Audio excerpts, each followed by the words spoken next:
Bonsoir les amis de la forêt. Alors aujourd'hui je vais aborder la problématique du second front durant la Seconde Guerre mondiale. Alors le 22 juin 1941, Hitler lança l'opération Barbarossa d'invasion de l'URSS par la Wehrmacht. Et dès lors, Staline, pendant 3 ans, va régulièrement harceler les Alliés, les Anglais puis les Américains, pour qu'ils ouvrent un second front à l'ouest et soulagent par là même l'armée rouge. Dernièrement, des historiens plutôt pro-communistes, comme Jacques Pauwels dans son livre de la Bonne Guerre, dans son mythe de la Bonne Guerre, donc vous avez la critique en dessous de cette vidéo, il y a le lien, et Annie Lacroix-Ris ont fait courir le bruit que les Alliés avaient sciemment retardé la constitution d'un second front à l'ouest pour que l'armée allemande saigne l'armée rouge en prévision de la future guerre froide. Alors, dans cette vidéo, je vais démontrer que les Alliés, bien avant le débarquement en Normandie le 6 juin 1944, ont aidé massivement les Soviétiques, que ce soit au niveau militaire, des opérations sur le terrain, ou que ce soit au niveau de la livraison de matériel et de produits nécessaires pour faire la guerre. Alors, dans un premier temps, je vais aborder les opérations militaires, et dans un deuxième temps, je parlerai des livraisons de matériel.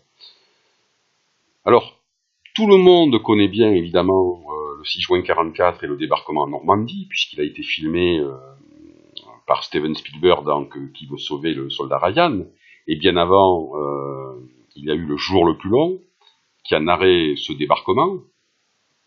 Par contre, d'autres débarquements, comme l'opération Torche en 1942 et l'opération Husky en 1943, sont beaucoup moins connus. Alors, le 8 décembre 1941, après l'attaque japonaise sur Pearl Harbor, les USA déclarèrent la guerre au Japon. Et le 10 décembre, le Reich déclara la guerre aux USA, et pas le contraire. Souvent les gens pensent que c'est le contraire. Donc les États-Unis entrent dans le deuxième conflit mondial. Il faut noter que fin 1941, les États-Unis ne sont pas complètement prêts pour faire la guerre sérieusement, puisque je rappelle que dans l'entre-deux-guerres, le gouvernement américain a massivement démobilisé ses soldats et a pratiqué au niveau intérieur une politique de désarmement, et au niveau international a aussi promu un désarmement international. Je pense notamment à la limitation des flottes de combat lors de l'accord, le traité de Washington en 1922. En 1938, l'armée américaine n'avait que 6 divisions, et c'était la 17e armée du monde, derrière l'armée roumaine. Donc c'était pas très fameux au niveau de la puissance militaire. Évidemment, à partir de 1939, et la guerre qui commence en Europe, les États-Unis ont commencé à étoffer leurs forces militaires, mais début 1942, ils ne sont pas prêts véritablement pour projeter des troupes à l'extérieur. C'est pour ça qu'ils ont perdu les Philippines, qui a été conquise par les Japonais. Mais malgré tout, pour cette année 1942, le général Marshall projetait un débarquement sur le continent européen via l'opération Sledgehammer. C'est un projet américain qui est très peu connu, et c'est le Premier ministre anglais, Winston Churchill, qui va calmer les ardeurs belliqueuses des Américains, à juste titre d'ailleurs, puisqu'un débarquement en France en 1942 me paraît assez prématuré, vu l'équilibre des forces. Churchill va se faire le promoteur d'une stratégie dite périphérique pour frapper le ventre mou de l'Axe, la Méditerranée. Ça a toujours été un peu le dada de Churchill, même pendant la Première Guerre mondiale. Et donc en novembre 1942, via l'opération Torche, les Alliés débarquèrent en Afrique du Nord, au Maroc et en Algérie. Et donc, si on lit la une de The Detroit News, US Force invade French Africa, c'est le This is the second front, say Roosevelt. Donc déjà, en novembre 1942, un second front a été créé en Afrique du Nord, où depuis 1940, les Italo-Allemands affrontent, qui sont en Libye, affrontent les Anglais qui détiennent l'Égypte. Hein? Et en février 1941, Hitler avait envoyé l'Africa Corps, constitué de 2 divisions, commandées par le fameux général Rommel, futur maréchal, pour éviter l'effondrement italien en Afrique du Nord. Alors on peut me dire, oui, mais l'Afrique du Nord, c'est un front tout à fait secondaire, où il y a relativement assez peu de force en jeu. Alors, en effet, vous auriez en partie raison, mais pas tout à fait. Car les conséquences, en fait, de l'opération Torche vont être décisives d'une certaine manière. Alors,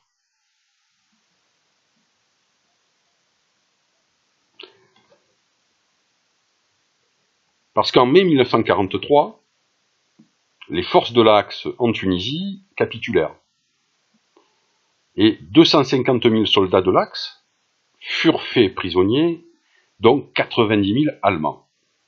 Ce n'est pas rien quand même lorsqu'on pense que 3 mois avant, à Stalingrad, la 6e armée allemande avait capitulé face aux soviétiques, et 90 000 soldats allemands étaient partis en captivité. Je rappelle que la capitulation des forces de l'Axe en Afrique du Nord en Tunisie, c'est 250 000 soldats de l'Axe qui capitulent, qui vont être faits prisonniers. Donc 90 000 Allemands avec la division d'élite Hermann Göring. Donc ce n'est pas rien quand même. Secondo, il va y avoir la 2e opération qui va suivre. Je rappelle que la Tunisie est à quelques encablures de la Sicile, et donc en juillet 1943, d'Afrique du Nord, les Alliés vont se projeter et débarquer en Sicile. C'est l'opération Husky, qui n'est pas très connue, hein. Et cette invasion de l'Italie va aboutir à la chute de Mussolini, qui, je le rappelle, était le meilleur allié d'Hitler. Et en septembre, le 8 septembre 1943, à l'armistice de Cassibile, c'est-à-dire à la sortie de la guerre de l'Italie. Donc en fait, si on réfléchit bien, cette opération en Méditerranée, qui a commencé avec l'opération Torche en novembre 1942, puis il y a eu l'opération Husky en juillet 1943, va déboucher sur la fin de l'Italie mussolinienne et sur la capitulation du meilleur allié d'Hitler. D'ailleurs, cette opération Husky va impacter directement le front de l'Est. Je rappelle que début juillet 1943, Hitler lança l'opération Citadelle à l'Est pour réduire le saillant de Koursk, offensive qui a donné lieu à la plus grande bataille de chars de la Seconde Guerre mondiale. Et lorsque le Führer a eu vent du débarquement allié en Sicile, il a fait ajourner cette offensive parce qu'il avait besoin de troupes ponctionnées sur le front russe pour les envoyer en Italie et contrôler les villes italiennes.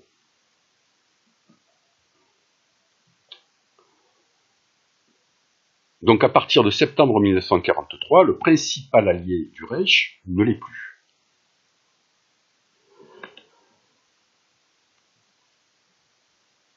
Alors, évidemment, l'année 1944, il y a eu le débarquement en Normandie, le 6 juin 1944, mais les historiens qui mettent en cause l'action des États-Unis disent que c'est 44, c'est une année bien trop tardive, que de toute façon l'armée rouge avait déjà gagné sur le front de l'Est, ce qui est vrai.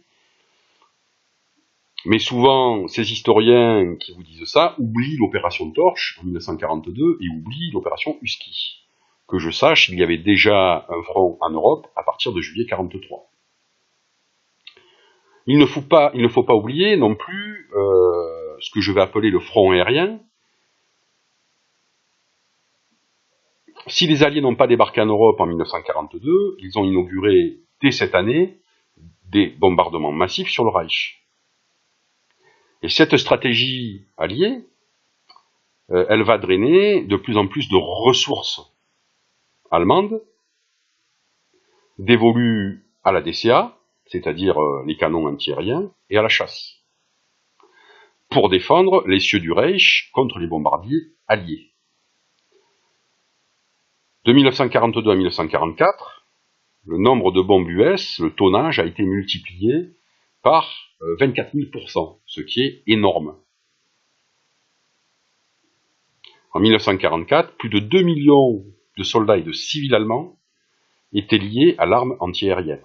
Donc évidemment, cette bataille aérienne dans les cieux du Reich, de 1942 à 1944, a mécaniquement soulagé l'armée rouge, puisque progressivement, la chasse allemande va déserter les cieux soviétiques pour aller défendre la mère patrie. Donc ça, au niveau des opérations militaires, on voit donc que les Alliés ont vite réagi, puisque dès novembre 1942, ils débarquaient en Afrique du Nord. Mais il y a un aspect, je pense, peut-être beaucoup plus important, c'est l'aide matérielle que les Alliés ont apportée aux Soviétiques. Je rappelle que dès le 11 mars 1941, alors que les États-Unis ne sont pas en guerre, le Congrès vota la loi Lend-Lease, ou pré-bail. Cette loi permettait aux USA de vendre des armes et des produits stratégiques et autres matériels aux ennemis de l'Axe. Et donc les États-Unis ont massivement aidé la Grande-Bretagne, évidemment, mais aussi l'URSS, alors qu'ils n'étaient pas encore en guerre. Dès l'été 1941, une délégation américaine arriva à Moscou, dirigée par Harry Hopkins, et des modalités sur la livraison de matériel des Américains aux Soviétiques avaient été discutées. Dès l'année 1941, alors que les États-Unis n'étaient pas encore en guerre. Et d'ailleurs, les premiers convois vers l'URSS vont commencer dès septembre 1941. Vers Arkhangelsk, qui est le port du Grand Nord. Et ces livraisons vont durer jusqu'à 1945. J'ai mis en photo le camion qui symbolise le plus l'aide américaine, en fait, à l'armée rouge. C'est le camion Studebaker. Il faut savoir que les Américains ont livré des centaines de milliers de camions Studebaker, des jeeps, des produits pétroliers, des rations alimentaires, des rails, des locomotives, évidemment des armes, mais ça, les soviétiques, ils en produisaient beaucoup, et qu'à partir de 1943, les grandes offensives de l'armée rouge, notamment après l'opération Citadelle, ont été permises par l'apport du matériel livré par les États-Unis. Si toutes les divisions de l'armée rouge étaient motorisées, c'est grâce notamment au camion Studebaker, qui a permis d'alimenter, de ravitailler les divisions sur le front. Donc ce camion symbolise l'aide américaine à l'armée rouge. Vous pouvez évidemment vérifier tout ça. J'ai mis un lien là, je vais mettre un lien sous la vidéo, des livraisons américaines aux Alliés, notamment à l'URSS, dans le cadre de la loi Lend-Lease. Donc, dès 1941, les Alliés, et plus particulièrement les Américains, ont aidé massivement les soviétiques. Je rappelle aussi quand même que Staline et les historiens communistes, comme Jacques Powell et Anna Poiry, n'ont peur de rien, parce qu'il faut rappeler quand même que en août 1939, Staline avait pactisé avec Hitler, le pacte germano-soviétique, ce qui laissa à Hitler les mains libres à l'Ouest, mais qu'il ne faut pas oublier aussi qu'en 1939, 1940 et 1941, les Soviétiques et les Allemands signèrent des traités commerciaux dans le cadre duquel des échanges furent consentis, et notamment les Soviétiques vont livrer à l'armée allemande et à l'Allemagne plus globalement des produits pétroliers, des matières premières, de la nourriture. Et l'ambassadeur allemand à Moscou, Schulenburg, dira que les chars allemands qui ont attaqué la France fonctionnaient avec de l'essence soviétique. En 1943, et ça c'est de mémoire, c'est Yukov qui le dira, Yukov dira, lui par contre, que l'armée rouge roulait avec du matériel américain, et que les soldats soviétiques marchaient avec des chaussures américaines.